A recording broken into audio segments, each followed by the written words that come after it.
5. december 2015. Bajde in Mendy vsak po 3. V zadnji tekmi na domačem igrišču smo videli 6 golov v gostujoči mreži in po 84 dneh Ljudski vrt spet odpira vrata.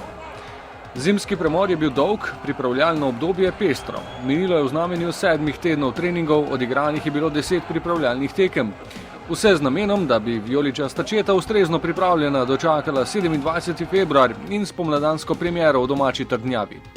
Kar se tiče mene in fantov, lahko rečem, da ko mi čakamo, da se prvenstvo začne, da pokažemo zdaj za tisto, kar smo trenirali, ta dober mesec, za kar smo se pripravljali. Maribor jeseni in Maribor spomladi. Zgodba je nekoliko drugačna, ekipa je doživela nekaj sprememb. Željko Filipović in preostali najizkušenejši so v slačilnici pozdravili 6 novih soigralcev. Ta prestopni rok je prišlo kar dosti fantov, moram reči, da so pravi okrepitve. Super fantje in super smo jih sprejeli tudi na igrišču kot izven igrišča, tako da vse v najlepšem redu.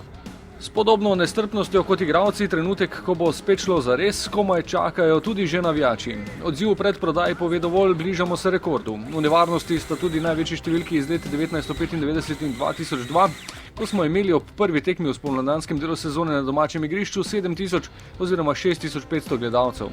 Začenjamo z eno lepo tekmo, kot radi rečemo, ta nek štajerski derbi proti Celju in normalno, gledalci so vedno dobrodošli, mi igramo za gledalce, se veselimo tega rekordnega obiska, veselimo se polnega stadiona, da bo dobro vzdušje, da začnemo nekako ta spomladanski del v nekem dobrem vzdušju, da naredimo vse za zmago, da 3 točke ostanejo v Mariboru.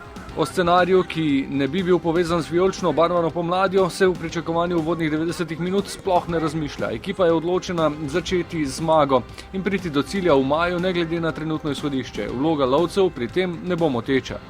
Jaz sem že dolgo v klubu, navajen sem